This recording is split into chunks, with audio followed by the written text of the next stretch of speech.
హల్లెలూయా. దేవునికి స్తోత్రం. మీకు అందరికీ కూడా నా యొక్క శుభాభివందనాలు తెలియజేస్తున్నాను. ప్రియ దేవుని సంగమా, అనుదిన ఆత్మీయ ఆహారముగా ఈరోజు దేవుని యొక్క వాక్యం సొలొమోను రాసిన సామెతల గ్రంథము 4వ అధ్యాయము 27వ వాక్యము. నీ పాదమును కీడునకు దూరముగా తొలగించుకొనుము. హల్లెలూయా. దేవునికి స్తోత్రం. ప్రియ దేవుని సంగమా, ఒక విశ్వాసిగా దేవుని నమ్మిన బిడ్డగా ఈ మాట నువ్వు చాలా జాగ్రత్తగా ఆలకించు. నువ్వు చాలా జాగ్రత్తగా నీ జీవితాన్ని పరిశీలించుకో. పాదమును కీడుకు దూరంగా తొలగించుకోవాలి. పాదాలు ఎవరివి? మీవే. కీడుకు తొలగించుకోవాల్సింది ఎవరు? మీరే. పాదాలను కంట్రోల్లో పెట్టుకోవాల్సింది ఎవరు? మీరే. ఎందుకంటే కీడు వైపు తొలగొద్దు, కీడు చేయడానికి ఆతురపడొద్దు, కీడుకు దూరంగా తొలగించుకో. నీ పాదము కీడు చేయడానికి బయలుదేరేటప్పుడు కీడు అని తెలిస్తే నువ్వు ఆగిపో, నువ్వు తొలగించుకో. కీడు చేయొద్దు. కీడు చేసేవాళ్ళు దేవుని సంబంధి కాదు, మేలు చేసేవాళ్ళు దేవుని సంబంధులు. కీడు చేయడానికి నీ పాదాలు పరిగెత్తుతున్నాయా? మేలు చేయడానికి పరిగెత్తుతున్నాయా? దేవుని వాక్యం సెలవిస్తుంది, కీడు చేయడానికి నీ పాదాలను దూరముగా తొలగించుకో. దూరంగా ఉండు. కీడుకు నీ పాదాలు దూరంగా ఉండని. కీడు చేసే మనసే నీకు ఉండొద్దు.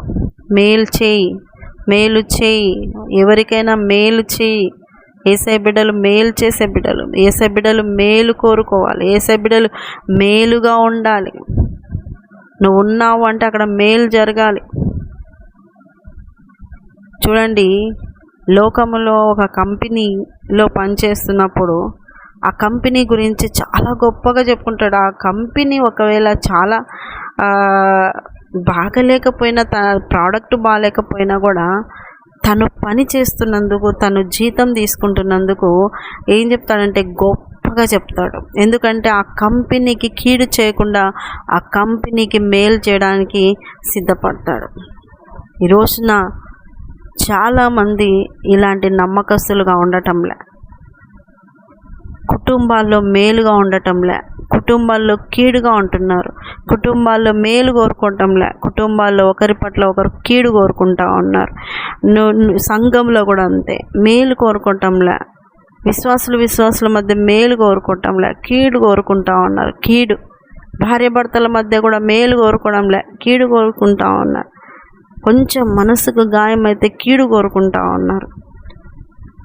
నమ్మకంగా ఉండటంలే, కష్టపడటంలే. కీడు చేయడానికి పరుగులెత్తే పాదాలు కష్టపడడానికి పరుగులెత్తావు, నీతిగా ఉండడానికి పరుగులెత్తావు. కీడు చేసే మనసు నీకుందా? ఒకసారి జ్ఞాపకం చేసుకునే జీవితం. కీడు చేస్తున్నావు అంటే నువ్వు దేవుని బిడ్డవు కాదు. దేవుని పిల్లలు మేలు చేస్తారు. 1 యోహాను పత్రిక మనం చూసినట్లయితే 1 యోహాను పత్రికలో దేవుడు ఈ మాట సెలవిస్తున్నాడు. ఏంటంటే మేలు చేసేవాళ్ళు దేవుని సంబంధి. చూడండి, యోహాను రాసిన 3వ పత్రిక 11వ వాక్యము. ప్రియుడా, చెడు కార్యమును కాక మంచి కార్యము అనుసరించి నడుచుకొను. మేలు చేయవాడు దేవుని సంబంధి, కీడు చేయవాడు దేవుని చూచినవాడు కాడు. చూసినారా? చెడు కార్యమును కాక మంచి కార్యము అనుసరించి నడుచుకొనుము. మంచి కార్యము, మేలు చేసే బిడ్డగా నువ్వు ఉండు. మేలుగా ఉండు. నువ్వు కీడు చేసే బిడ్డగా నువ్వు ఉండొద్దు. కీడు చేయడానికి నీ పాదాలు పరిగెత్తుతున్నాయా? కీడు చేయకుండా నీ పాదాలను నువ్వు ఆపుకో. ఎందుకంటే ఈరోజు వాక్యం వింటున్నా నువ్వు ప్రయాణించే నీ మార్గము, నువ్వు నడిచే మార్గము, నీ పాదాలు వెళ్ళే మార్గము, నువ్వు కీడు చేయడానికి పోతున్నావా? మేలు చేయడానికి పోతున్నావా? నువ్వు మంచి చేయడానికి వెళ్తున్నావా? చెడు చేయడానికి వెళ్తున్నావా? నువ్వు దేవుని సంబంధి అయితే మంచి చేయడానికి, మేలు చేయడానికి వెళ్తావు. నువ్వు దుష్టుని సంబంధివైతే, దేవుని ఎరగని బిడ్డవైతే, నువ్వు దేవుని ఎరగని వాడు అంటే ఏలి కుమారులు దేవుని ఎరగని వారు అని రాయబడింది.